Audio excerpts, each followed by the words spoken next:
Nous retrouvons notre frise du temps qui passe, avec à gauche la partie verte qui est le passé, ce qui a déjà eu lieu, la partie jaune, le présent, ce qui a lieu maintenant, tout de suite, et la partie bleue, donc c'est la partie du futur, de tout ce qui va arriver par la suite, demain, après-demain, dans un an, dans 10 ans, dans un millénaire. Je vous ai mis ici des mots et vous allez à chaque fois pointer sur l'écran pour me dire à quel moment ce mot fait-il référence. Par exemple, la semaine dernière. Si j'utilise la semaine dernière, est-ce que je vais plutôt utiliser une phrase qui parle du passé, ou une phrase qui parle de maintenant, du présent, ou une phrase qui parle du futur, de ce qui va arriver après?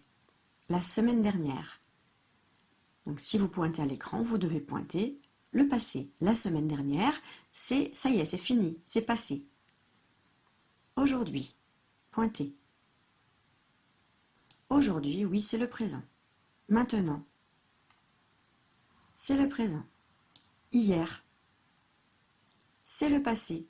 Hier, c'était la journée qu'il y a avant aujourd'hui. Demain, c'est le futur. Demain, c'est la journée qu'il y aura après aujourd'hui. Bientôt, c'est le futur. Bientôt, c'est dans un moment qui va arriver dans quelques minutes ou dans quelques heures. Ensuite, nous avons donc 3 phrases possibles où j'ai mis les mots de temps, hier, maintenant, demain.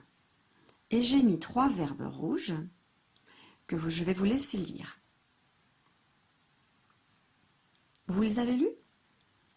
Le premier mot, c'est un verbe, il est au présent, c'est le mot apporte.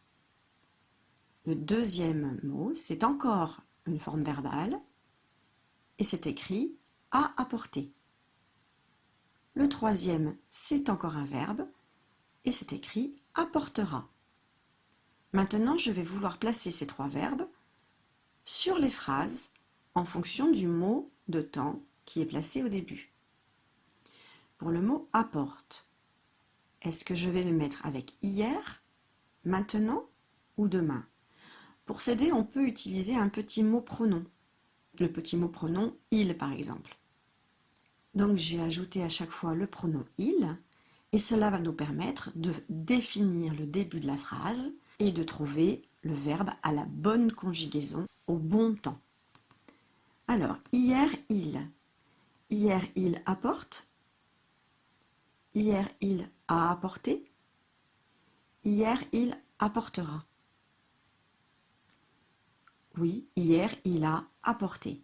C'est la meilleure forme verbale pour hier. Maintenant il apporte ou maintenant il apportera. Maintenant il apporte. Et enfin, demain il apportera. Hier il a apporté, maintenant il apporte, demain il apportera. Ma phrase n'est pas finie, puisque hier il a apporté, cela ne veut rien dire.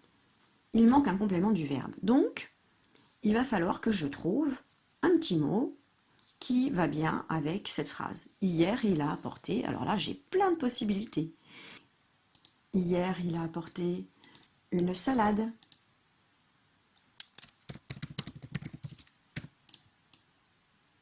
Maintenant, il apporte un toboggan.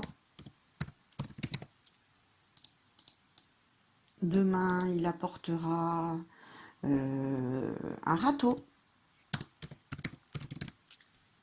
Alors, bien évidemment, on peut trouver mais plein d'autres solutions. Et à chaque fois, je n'oublie pas, bien évidemment, mon petit point de ma phrase. Donc, j'aurais pu écrire « Hier, il a apporté un cahier ». Hier, il a apporté une fraise. Hier, il a apporté 3 fourchettes. Hier, il a apporté un cadeau à son copain. Hier, il a apporté un cadeau à sa mamie.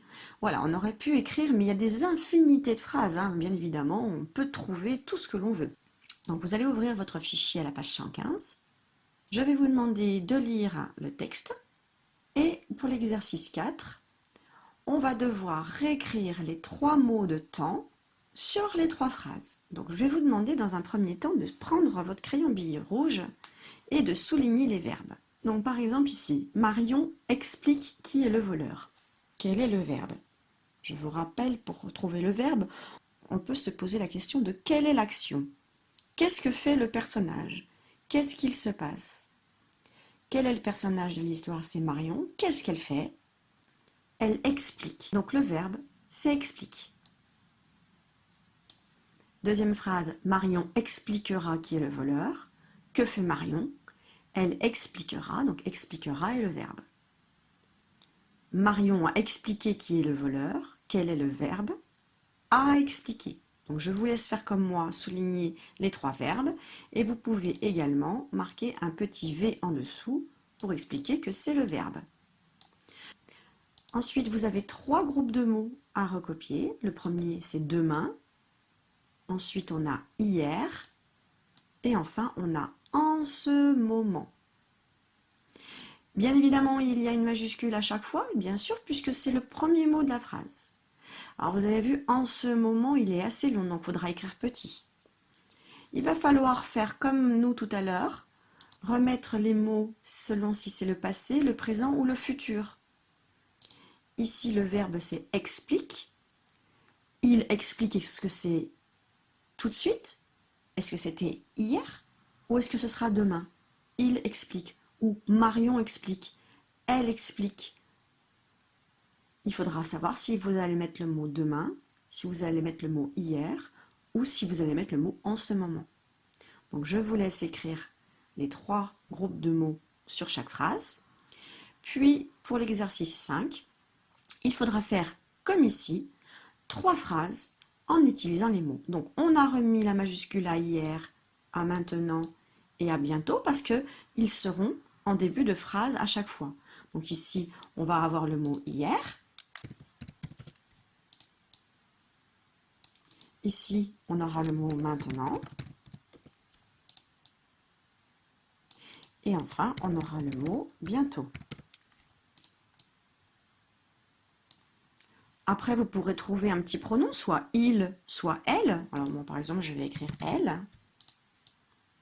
Mais après, l'autre phrase, je peux mettre il.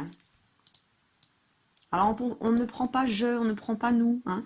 On va rester sur elle ou il, parce que le verbe, c'est pas arrosons. Donc, elle arrose, ça marche. Nous arrose, ça ne marche pas. Donc, on va rester sur elle ou il. Je vous laisse choisir, soit elle, soit il. Bien évidemment, il faudra aussi ici un petit pronom. Et ensuite, on va mettre les 3 verbes proposés. Donc, on a le verbe arrose, arrosera, arroser. Donc, en fonction du mot qui est marqué au début, il faudra trouver le verbe qui correspond. Hier, elle quoi? Hier, elle arrose. Hier, elle arrosera. Hier, elle a arrosé. Donc, vous cherchez celui qui va le mieux, vous le recopiez, et ça ne suffit pas. Hier, elle... mais quoi? Le verbe arroser, mais arroser quoi? Le jardin, la fleur. Donc il faudra que vous choisissiez qu'est-ce que vous voulez écrire. S'il y a une faute d'orthographe, ce n'est pas très grave. Je voudrais éviter les fautes d'orthographe pour les mots qui sont ici. D'accord? Ici, le mot maintenant, il est écrit, donc vous n'avez plus qu'à le recopier. Donc je ne veux pas de faute d'orthographe dans le mot maintenant. Par contre, si vous m'écrivez elle arrose une fleur, si vous vous trompez au mot fleur, ça n'est pas très grave. Après, vous pouvez demander aussi à papa et maman de vous mettre le modèle sur une ardoise ou sur une feuille de papier. Et bien évidemment, à la fin, je veux un petit point pour ma fin de phrase.